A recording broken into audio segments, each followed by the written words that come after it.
Good morning everyone. I am Nitesh Jain. I am here you to teach mathematics of class 11. We will start chapter number 2. Our chapter number 2 is relations and functions. ये chapter काफ़ी important है. It's not because कि इसका weightage board examinations में ज़्यादा है, बल्कि ये आगे आपको क्लास 12th में भी काफ़ी हेल्पफुल होने वाला है. तो बड़े ध्यान से पढ़िएगा. बड़े इजी कंसेप्ट हैं, समझ में इजीली आ भी जाएंगे आपको. बहुत शांति से, बहुत ध्यान से पूरा वीडियो देखिएगा. ठीक है. हम लोग इस वीडियो में एक्सरसाइज 2.1 का इंट्रोडक्शन कवर करने वाले हैं. तो सबसे पहले रिलेशंस और फंक्शंस को जानने से पहले हमें एक टर्म सीखनी है, वो है कार्टेशियन प्रोडक्ट. Cartesian product.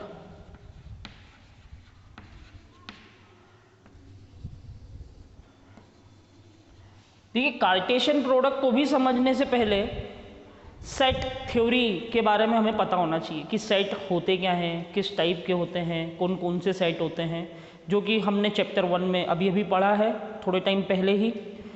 अगर आपने वो वीडियोस नहीं देखे हैं तो प्लीज़ पहले वो एक बार वीडियोस देख ले, क्योंकि इसके पहले सेट का आना ज़रूरी है. ठीक है. तो डायरेक्ट सेकेंड चैप्टर से स्टार्ट ना करते हुए आई एडवाइज़ यू कि अगर जिसने भी सेट थ्योरी के वीडियोस नहीं देखे हैं तो पहले वो सेट थ्योरी के वीडियोस देख ले. ठीक है. तो बात करते हैं हम लोग कार्टेशियन प्रोडक्ट की. तो कार्टेशियन प्रोडक्ट ऑफ सेट्स पढ़ते हैं हम लोग. सपोज करो लेट हमारे पास दो सेट है ए इक्वल टू, ये उसके एलिमेंट है 1, 2 एंड 3. ठीक है. और एक सेट है बी जिसके एलिमेंट है 4, 5 एंड 6. ठीक है. अब मुझे इन दोनों सेट का अगर कार्टेशियन प्रोडक्ट निकालना है तो सबसे पहले मैं उसे रिप्रेजेंट करूंगा ए क्रॉस बी से. इसका मतलब होता है कार्टेशियन प्रोडक्ट. Cartesian product. अब इसे कुछ पहले ऐसे समझने की कोशिश करते हैं तो आपको इजीली समझ में आएगा. सपोज करो ये सेट ए है. ठीक है. और एक सेट है बी. ये मैं ए के एलिमेंट यहां लिख दे रहा हूं 1, 2, 3. बी के एलिमेंट यहां लिख दे रहा हूं 4, 5, 6. कार्टेशियन प्रोडक्ट का मतलब होता है पहला सेट. यहां देखिए ए क्रॉस बी है, मतलब ये पहला सेट हुआ ए और दूसरा सेट हुआ बी. तो पहले सेट के सारे एलिमेंट दूसरे सेट के सारे एलिमेंट के साथ एक ऑर्डर्ड पेयर बनाएंगे. अब ऑर्डर्ड पेयर क्या होती है वो भी मैं आपको बताऊंगा. 1 4 के साथ, 1 5 के साथ और 1 6 के साथ. तो हमें ए क्रॉस बी में एक ऐसा सेट मिलेगा जिसमें 1 4 के साथ, 1 5 के साथ, 1 6 के साथ. हरी बात समझ में. सिमिलरली 2 4 के साथ, 2 5 के साथ और 2 6 के साथ,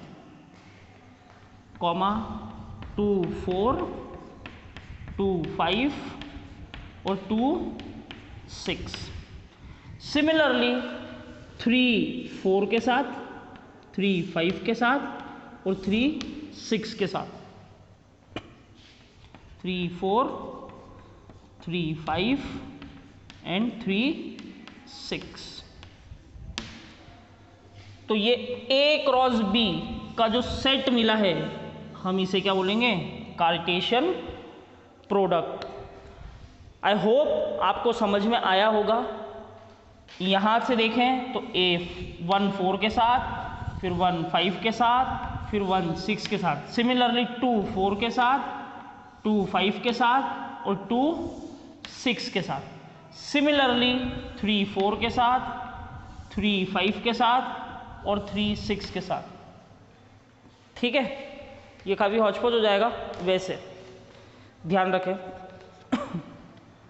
अब अगर सपोज करो मैंने बोला होता कि B क्रॉस A निकालो, मतलब Cartesian product of B to A या B क्रॉस A, तो देखो तो क्या होता, ये तो रहा मेरा B और ये रहा मेरा A।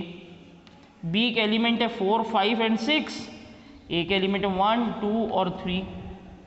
4 1 के साथ, 2 के साथ और 3 के साथ।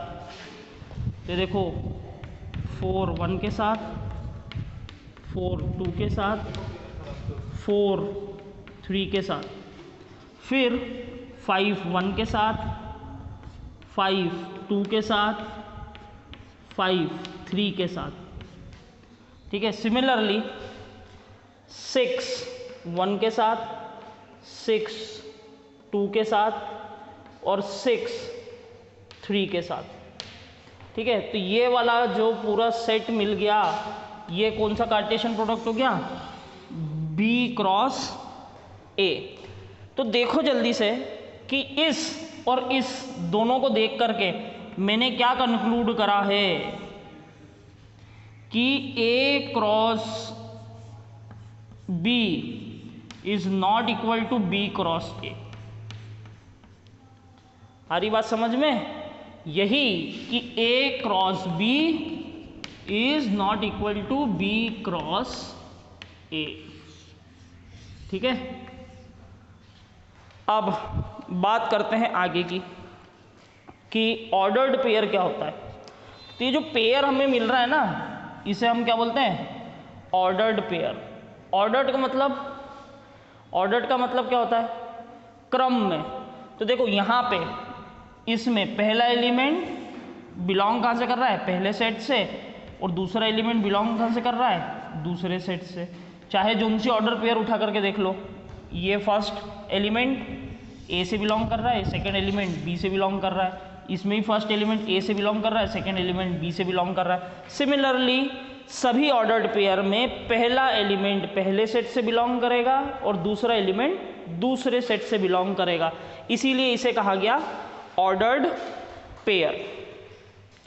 अब आपकी एनसीईआरटी में कुछ इस प्रकार से दिखाया गया है।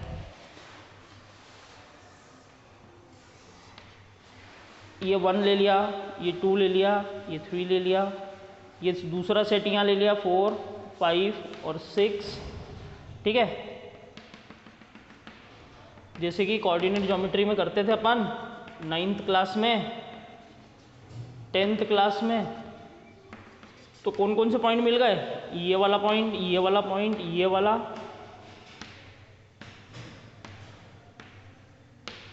ये टोटल 9 पॉइंट मिले। तो देखिए जल्दी से, पहले वाले के कोऑर्डिनेट क्या होंगे, 1,4, पहले x की वैल्यू, दूसरी y की वैल्यू, फिर 1,5 और ये हो जाएगा 1,6। सिमिलरली ये क्या होगा, 2,4, 2,5 और 2,6। सिमिलरली 3,1, 3,2 और 3,3। और अब ये x और y एक्सिस मैंने हटा दी। ठीक है, तो कुछ इस प्रकार से रिप्रेजेंटेशन आपका एनसीईआरटी में कराया है, वो करा अगर तो भी कोई गलत नहीं है। देखो, और फिर इसे ऐसे लिख दिया 1 4 1 5 1 6, फिर 2 4 2 5 2 6 3 4 3 5 3 6।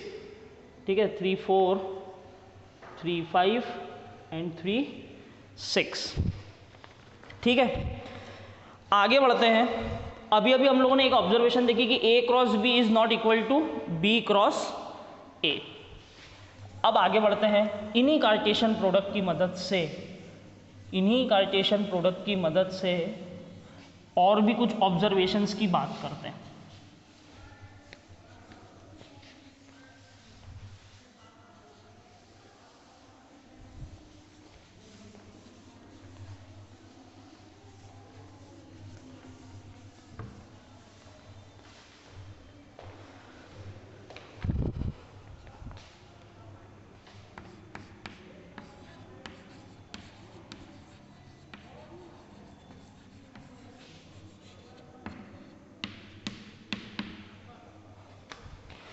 पहला observation,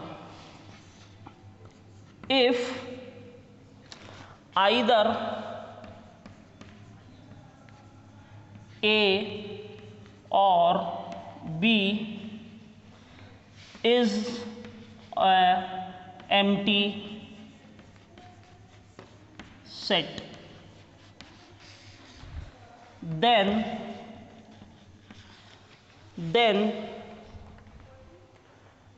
A cross B is also a phi, वो भी एक नल सेट होगा जिसके अंदर कोई भी एलिमेंट नहीं होगा। देखो जल्दी कैसे, सपोज करो A 1 2 और 3 एलिमेंट है और B एलिमेंट, B वाला जो सेट है और B जो सेट है उसके अंदर कोई एलिमेंट नहीं, फाई है, तो ये B।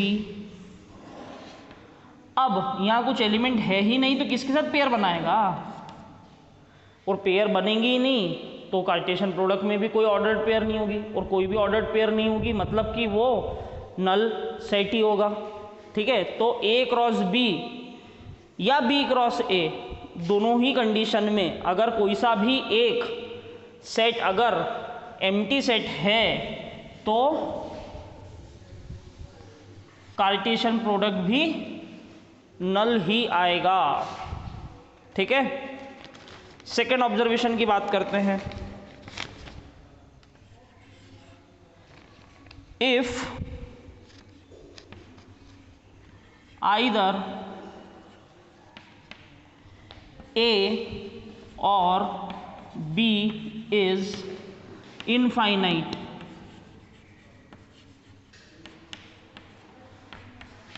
then Cartesian product is also